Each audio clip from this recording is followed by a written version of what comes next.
Good afternoon, good afternoon, good afternoon. Today is Thursday. It is, can you believe it, March 27th. Where did the month go? We are at the end of the first quarter, and I'm so excited to be here today. It's Thursday, and today's Let's Talk Power Live. Thank you for joining me. I am Dr. Tanji Reed Marshall. I am the CEO and principal consultant of Liaison Educational Partners. Here's what we do. We are in the business of supporting educators from every level with the skill set, the mindset, the toolkit sets, and the resources to ensure they're able to design and deliver the excellent education that every student deserves. We offer professional learning, we offer strategic planning support, and we offer curriculum analysis, and we help leaders create the kind of learning environment where the use of what we know about power helps students become more agentic and helps the educators and the other adults in the building build strong relationships so every student knows they belong. So we come to you every week talking about critical issues in education. This week, as we have all month, we've been talking about women. This is Women's History Month, and I have to admit to you, I was yesterday years old when I learned that April is Black Women's History Month. This month, I focused on strategic, critical Black women who have changed the scope and landscape of the world, not just the United States and not just education. And so as we bring Women's History Month to a close, I really wanted to spend some time and share some thoughts around the next 6 women I'm going to show you and how what they did in the world creates a blueprint for us to move forward given the landscape and the created chaos that we're now facing. But I want to take time, as I do every week, to tell you what I'm thankful for. I am thankful that spring has sprung, even though I don't know where you are. Where I am, I woke up this morning and it was 30 degrees. So I had to put my scarf on, put my gloves back on. But I'm thankful that the sun is shining and we are moving fast and furiously through this year already. So what are you thankful for? Always excited, always wanting to know what you're thankful for. The other thing I want to make sure I ask you to do, my call to action right away, 2 things. Number 1, subscribe to this channel. And number 2, share this with someone else. We're going to be making sure that these videos are available and you're going to be able to talk power on a lot of different avenues in a lot of different ways. So what's new in the world? Well, let's go ahead and get started. I'm going to move so you can see where we are. So what are we talking about today? Celebrating the power of legendary female voices. I wonder if you know who these 6 women are. Well, the first one is Maggie Lena Walker, and I'm going to learn more about her. Then we have our judge, Constance Baker Motley. Then we have Diane Nash. We have Fannie Lou Hamer. We have Ida B. Wells, and we have Mary McLeod Bethune. These 6 women have changed the game, and they leave a really important blueprint on how to have strategic positioning, how to have strategic partners, how to have strategic leveraging, and how to have strategic consistency in this ongoing fight for educational excellence, equality. And I am going to say the word equity because the word equity is a real word. And the word equity exists in lots of arenas, not just in education. So let's go ahead and move forward. One thing I want to invite you to is I want to go ahead and invite you to our upcoming webinar. And I say webinar loosely because it's kind of what it is going to be, but this is really something different. Really have spoken with folks across the country, and what we're hearing is that people want to be in community with others. So this particular offering an opportunity to learn is really going to be for education leaders. And we're asking you to join us so that you too can be in community. This is going to be a strategic gathering. The takeaways here are going to really help leaders be positioned to be prepared and knowledgeable in this landscape. We know that what is happening right now is fomenting fear, and it is designed and created chaos. Designed disruption and created chaos. That's what we're dealing with. And the folks who are dealing with this and making these moves hope that the rest of us are going to be so taken aback and so disrupted and with our heads on a swivel that we're not going to take time to strategize. I wonder if you remember about 2-3 years ago when Christopher Rufo came out with his false fight on the critical race theory. How many of us know that critical race theory is not taught at the K-12 level? We know that. However, he came out and said, yeah, I'm going to make this thing a thing. And he did. And it caught a lot of us off guard. And we were left scrambling with how to change our curriculum, how to move books off shelves. We had to figure out how to shield our educators from parents who were saying that they were interested in making sure all students were protected, when in fact, they were only making sure their own kids were protected. This designed gathering, and I'm talking about that I'm inviting you to April 16th, is so that we are not going to be disrupted, that we're going to be able to face this and be strategically prepared. So you see the registration link right here. Go ahead, register. If you are an education leader, if you know a leader, register. And my other call to action is share it with someone in your network. This is going to be different than every other webinar. You're going to walk away with strategies. All right, so I'll see you on the 16th. So next up, you know what I ask you every week? I ask you if you've got your copy of the book. Do you have your copy of Understanding Your Instructional Power? If you don't have it, you're going to want to get it. Why should you have it? Because this book really does open your eyes to how adults in buildings use their power to either afford or constrain students' access to learning.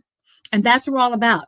This book has tools, this book has strategies, and this book opens your eyes to the ways in which you can really move towards authentic student agency and away from managed choice. So get your copy.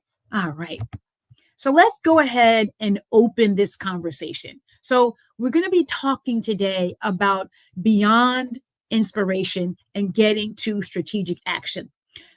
We have 6 ladies. I want to share with you some basic ideas about them, their accomplishments and what they did, and how what they did offers a blueprint for us to consider our strategic positioning, our strategic partnerships, our strategic leveraging, and how we can be strategically consistent. So here we go. So who you see in front of you first is Maggie Walker, right? She positioned herself as a leader in economics. She was the first woman and the first Black woman in the United States to own and operate a bank. She operated a bank, the Penny Savings Bank in Pennsylvania, and it is still operative. She decided that economic power was a way to position herself, and she did it in far more difficult and challenging times than what we're facing. Strategically positioning herself as a leader in the economics for people of color. And in this time, it was people who would be classified as African American. So that is what Maggie did, right? So this idea of, what are we doing now in the world? How are we moving? Is really, really thinking about our strategic positioning. Where are we positioned? How are we positioned? And want to be thinking about, she led, and I'll give you the official name, it's called the St. Luke Penny Savings Bank. And it was started in 1903. So consider that. Started a bank in 1903 when the institution of enslavement ended officially across the nation in 1866, and at the end of Reconstruction around 1890. So we're not talking that much time past the institution ending and Reconstruction ending. And so for a woman to defy the gender norms of the time and to defy the racial structures and norms of the time really gives us a blueprint for how to position ourselves. And then we get to look at Constance Baker Motley. And here's what she did. She was the first Black woman federal judge in 1966. I was 2 years old when Constance became a federal judge, and she was appointed by President Lyndon B. Johnson. Groundbreaking. So we understand that positioning is really critical. How do you position yourself? And before she became a federal judge, she worked as a lawyer for the NAACP Legal Defense Fund. And you know that that particular group of lawyers was instrumental in arguing the Brown v. Board of Education case before the Supreme Court. So we have a woman who was instrumental in ensuring equality for all students across this country, particularly fighting for desegregation. I'm not going to call it integration because they called it desegregation as well. So they desegregated and worked towards opening up pathways for people to have access to the opportunity, shall I say, of this country. And that's really something to keep in mind too. So strategic positioning is a critical aspect of what we talk about. So what is it about? Strategic positioning is about being in the room, right? It's about being in the room where decisions are made. And what we see happening right now, particularly with educators, is that educators, and it's interesting because educators have by and large been left out of conversations, particularly those around policy. And when I say educators, I mean at every level. We know that state level educators are instrumental in policy decision making, but we need to have district level leaders, we need building level leaders, and we need classroom level leaders to be in rooms where critical decisions are made. And here's the other thing. If there's no room, sometimes we have to be willing to make our own room. Shirley Chisholm said, if there is no seat at the table, bring a folding chair.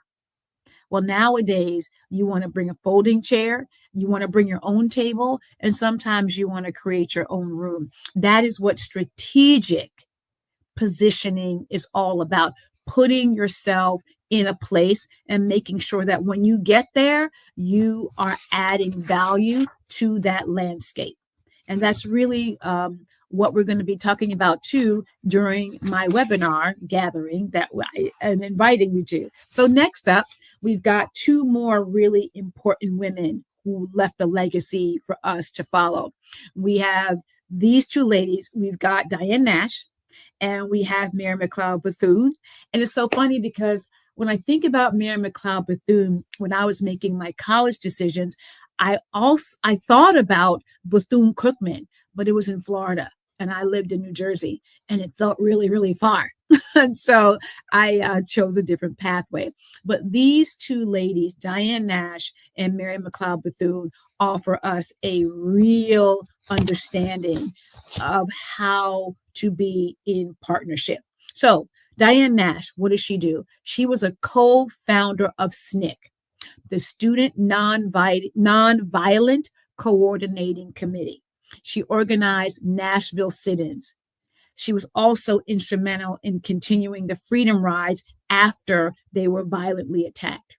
So she was in partnership. Again, this is a woman who defied gender norms, and she made it her business to be in partnership with those who are working and collaborating to ensure that what this country said it was on paper, that they were going to be it.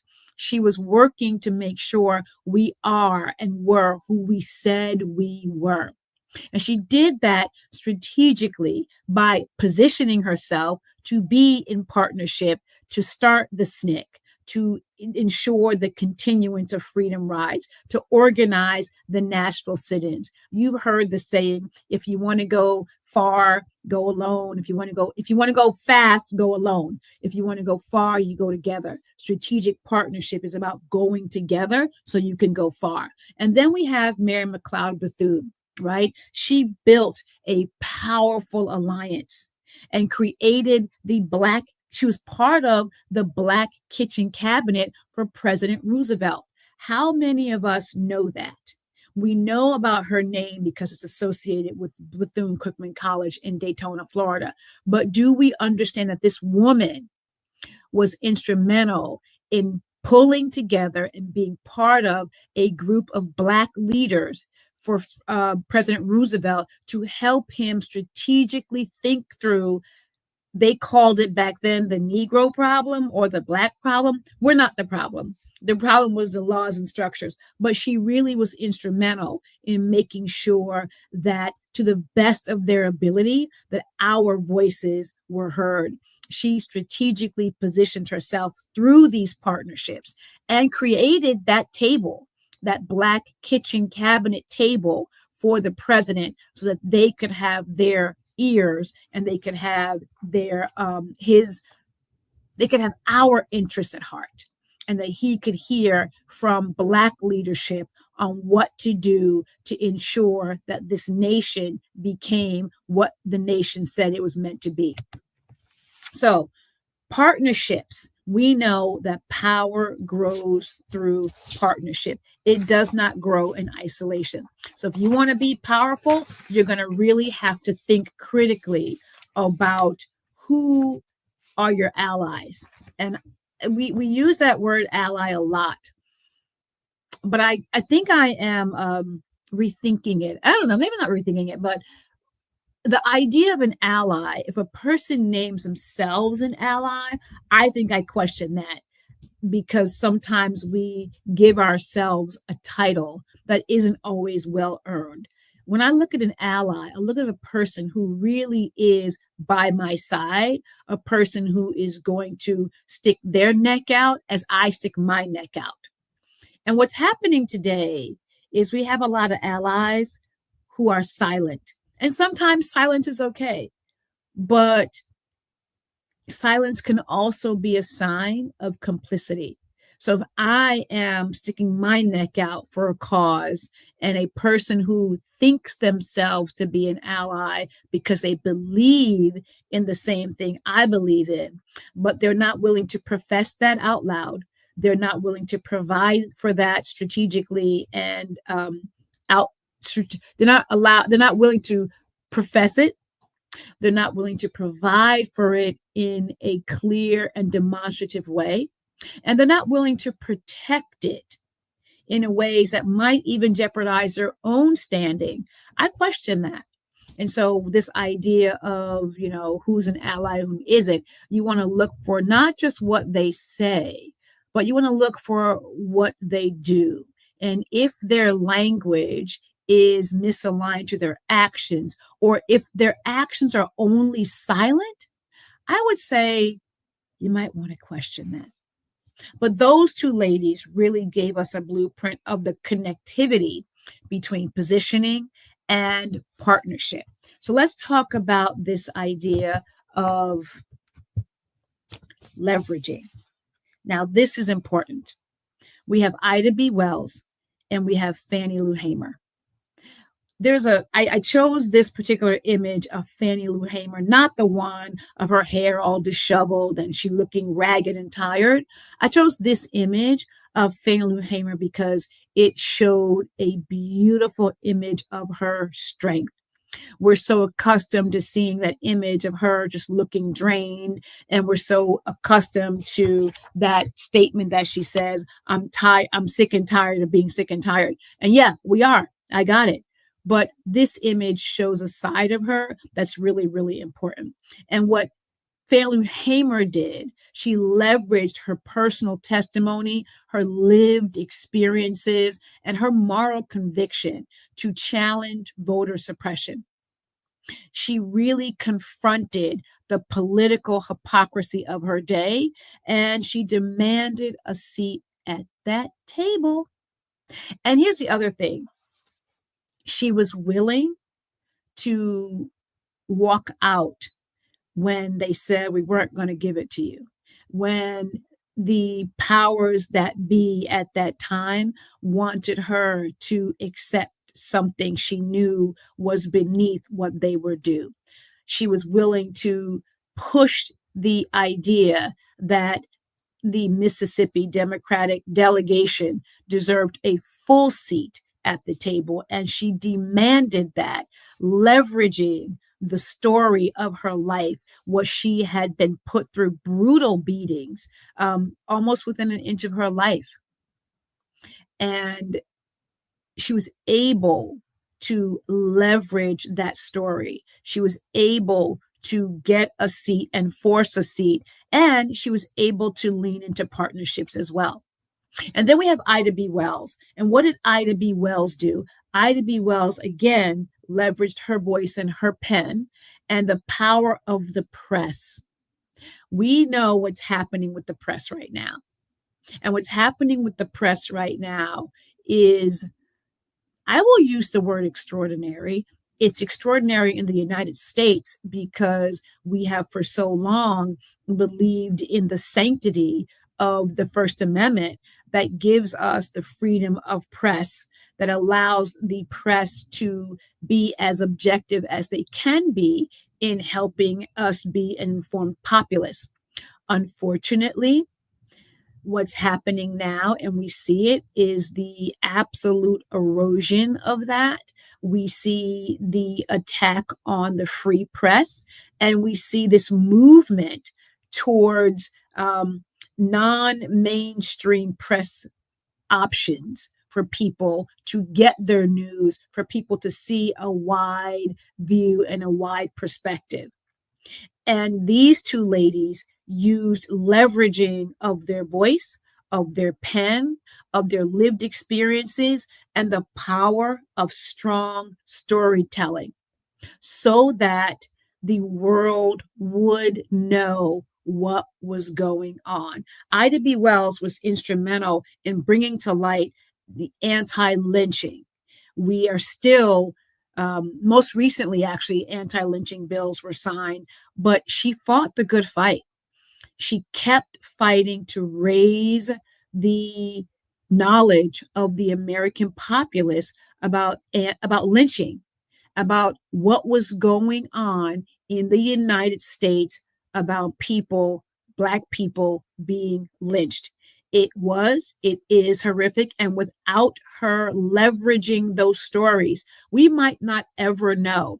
If you've ever had the opportunity to go to Montgomery, Alabama, to the Equal Justice Institute, to see actually the work Ida B. Wells got started with her anti-lynching campaign, to see the soil where people were lynched, to read those stories about why people were lynched from states. You can see from every state in the country. What she did was strategically leverage those stories, her own stories, her being run out of town, having to move because her life was threatened. She leveraged position and she leveraged partnerships. It was through her partnerships that she was really able to get these stories in the press. She leveraged position because she was a writer herself and an investigative reporter when women weren't doing those things. So she and Fannie Lou Hamer bring together strategic positioning and strategic partnership to strategically leverage the voices necessary to ensure equality, and justice in a country who has determined that that's their identity. But they were willing to push forward to make sure that those words of us holding truths to be self-evident of the inherent equality of all people to be active and to be demonstrated when those were not being demonstrated. So what have we got? Right? So strategic leveraging, it isn't about having it all. It's about using what you've got with purpose. And that's really important to think about. What do you have? Those two ladies had their lived experiences, they had their stories, and they had access to pen systems and processes that would partner with them to get their stories out. And then lastly, we want to talk about strategic consistency, right? Strategic consistency. All 6 of these ladies really, really demonstrated what strategic consistency is all about. A lot of us are fatigued. A lot of us are taken aback because this is the 21st century. And we have been reading the preamble of the United States Constitution for a long time. And we have been under the hope that in this day and age, the things that we hold true would actually be self-evident. So we're tired. We are fatigued. But I want you to think about the game tag. When I was younger growing up, we had this game. You probably had it too. Game called tag. You run around, and you tag somebody and you say, tag, you're it. I wonder if where we are right now is us being tagged and us being up. Strategic consistency is work that is ongoing, that is deliberate, that is purposeful, and it is designed to ensure that the words of this country in the Constitution really do become evident. Each of these ladies demonstrate the possibilities of what it looks like when we are strategically consistent, right? They really show us, whether they were in courtrooms, whether they were in classrooms, whether they were in churches, wherever they were, they leveraged this consistency. They continued with the process. You know, I talked about Dorothy Height. I talked about Zora Neale Hurston, and I talked about Audre Lorde. I talked about J. California Cooper. I talked about Mary Church Terrell over this last month. And each of these women demonstrate for us how to position, how to partner, how to leverage, and how to be consistent.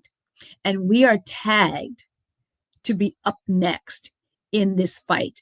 Every time there is real demonstrated movement towards the words in our Constitution, it's related and concomitant backlash. It is as though the forces do not want this country to be who we have said we are. And that isn't going to happen because we are going to leverage and be strategic about our position, our partnership, what we can leverage, and our consistency. So strategic consistency is about showing up with purpose day after day, because real change is about time. Real change happens over time. So while we are experiencing this last shift, this last push to take us back to a time when we were not what we said we were on paper, and we haven't gotten there yet. We are going to get there. But we've got to ensure that we do these things. And so what does it mean, right? When you are strategic in your positioning, you claim critical space. Sometimes you create critical space. You choose visibility with purpose and intention. Then you are strategic in your partnerships. You build collective power. You identify and partner with aligned collaborators and mission-driven allies. And then you are strategic in your leveraging. Use what you have, leverage your skills, your story, and your access to create opportunity. You don't underestimate your platform. No matter the size, you've got a platform. Use that platform. And then you speak up, you write, you organize, and you use your influence. And then lastly, you are strategic with your consistency. You realize that progress comes through disciplined, sustained effort. Disciplined, sustained effort. You show up even when you don't want to, and even when you may not be seen by the people you think you should be seen. Somebody's watching, someone is watching. And then you set long term vision and you keep showing up. That is how we will ensure that the truths we hold to be self evident get actualized and demonstrated. So, thank you for joining me for another week of Let's Talk Power Live. And we're thinking about moving the time because we want as many people to have access to joining us to talk Power Live. So, this might be the last time we do it at 12 noon. We might shift it to an evening session, but stay tuned. We will always let you know. So, my reminder, please remember to go ahead and register for the Deconstructing the Silent Curriculum, Navigating the Space. It is April the 16th, 6 p.m. This is a strategy session. So join us and bring your friends. And then go ahead and get your book. Go ahead, get your book. I'd love to be in community with you. And then lastly, I always invite you to a conversation. It's really important. This is how we can connect. If you'd like to learn more about the work we do here at Liaison Educational Partners and how I might support you in creating the curriculum, strengthening your instruction, and ensuring a learning environment where everybody thrives, go ahead and reach out. All right, folks, thank you for another week. I will see you next week, either at noon or some other time. Happy end of Women's History Month. Thank you.